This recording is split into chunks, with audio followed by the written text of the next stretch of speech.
Diddy Kong Racing, one of my favorite video games of all time. I think it's extremely underrated, actually. There are people that finally admit that it's better than Mario Kart 64, but the funny thing about that whole debate and argument and rivalry is that that is not a rivalry. RareWare and Nintendo were best buddies. They were like best friends back in the day, those two companies. So it wasn't a rivalry between Mario Kart 64 and Diddy Kong Racing. And there shouldn't be one. It's okay to think, in my opinion, which one is better or less good than the other one, but they're not in a competition together. So it's strange that people always defend Diddy Kong Racing or Mario Kart 64 as if one has to be like a really crappy racing game, and the other one has to be a masterpiece. They're both, great games, but Diddy Kong Racing is definitely better. But we're not here to talk about that. I want to talk about all the characters in Diddy Kong Racing. They all actually do come from somewhere. For some strange reason, a lot of people on YouTube now, they talk about how Diddy Kong Racing, when it was released, no one knew who any of the characters were, and that they all were just made up out of fucking nowhere, and they never had any origins, and this was like an introduction to all the characters, and that's not fucking true. And I'm going to dispel that in this video. All these characters do actually come from somewhere.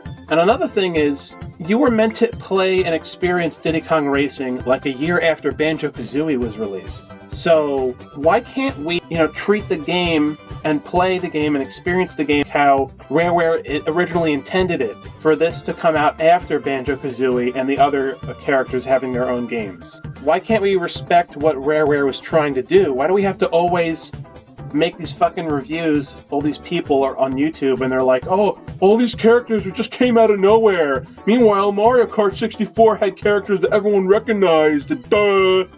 It's like, that's the dumbest shit I ever heard in my life. And I'm going to dispel that here. I'm going to explain where all the fucking characters in Diddy Kong Racing actually come from. Alright, so let's get started. Number 1, Crunch. Crunch comes from Donkey Kong Country. He's a Kremling, so he's a crocodile enemy. He is designed after the Kremlings in Donkey Kong Country. It's not like they just made up some dumb, stupid crocodile and threw him in there and he has no origin whatsoever. That is his origin. He's one of the Kremlings in the Donkey Kong Country games on the Super Nintendo. Because if you grew up in the 80s and 90s, you played Donkey Kong Country, the trilogy, before Diddy Kong Racing was released. That's where Crunch comes from. So he does have an origin. They all have an origin. Diddy, of course, was the star of Donkey Kong Country 2, and he was also in the original Donkey Kong Country. I love Diddy Kong, and Diddy Kong gets a really bad rap nowadays for some reason, probably because they made him a little annoying in Super Smash Bros. Brawl. But Diddy Kong is a star, and I just love that they made Diddy the star of this game, because RareWare clearly had more love for Diddy than they did Donkey Kong. Because they actually created Diddy Kong.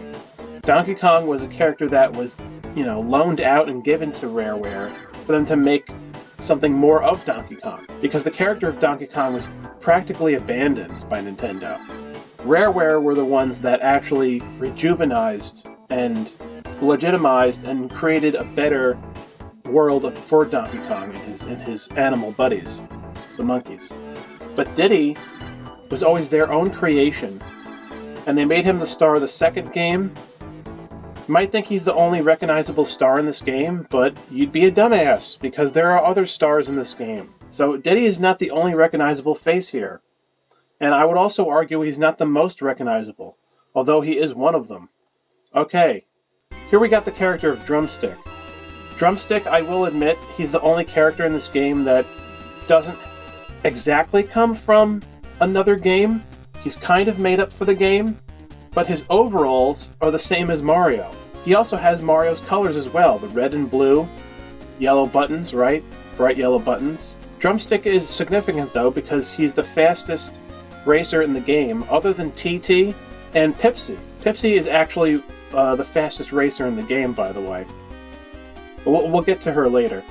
Drumstick, I think, was really cool, and I loved that he was like a secret character. So the fact that he was a secret character and they had this whole story built up from him in the game itself, in the instruction manual, and you do see Drumstick in the intro. That created this lore of mystery to Drumstick. So again, he's not just some stupid rooster that just threw in the game. They gave him a whole mysterious backstory, so it gives off the illusion that he does come from somewhere. The game kind of makes you feel like, well, how come you don't know where he's from?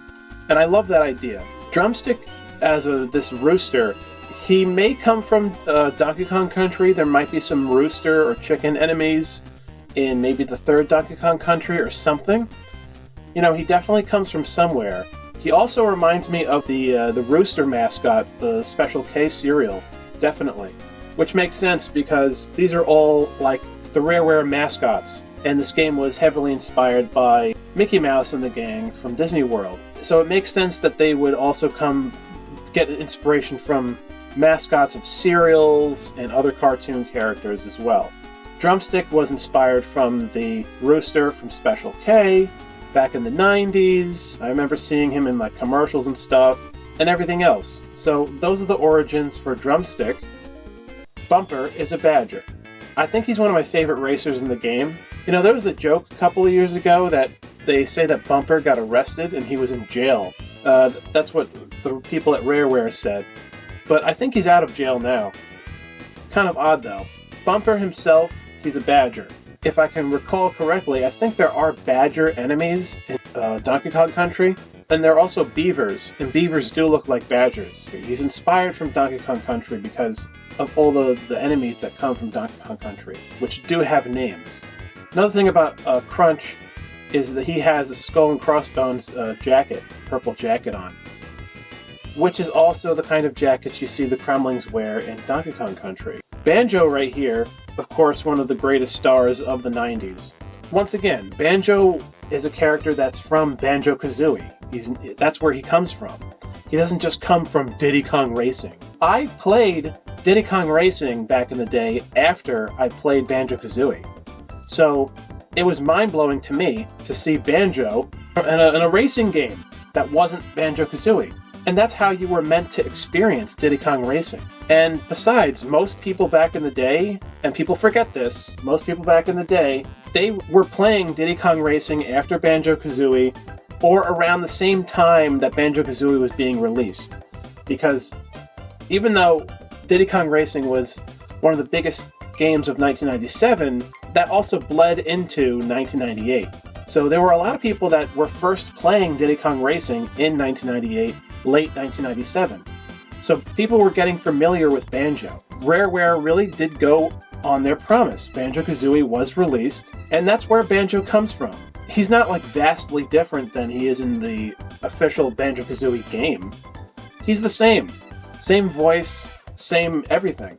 And also, you could just say that Kazooie is in his backpack, but I think according to the manual, this is before he meets Kazooie, which makes sense because the events of this game take place before the original Banjo-Kazooie then. But that doesn't mean that your experience of first playing it, it's like your introduction to Banjo. No, most people know Banjo from the game of Banjo-Kazooie, and then they played this game and you see Banjo in there and it's like an amazing experience.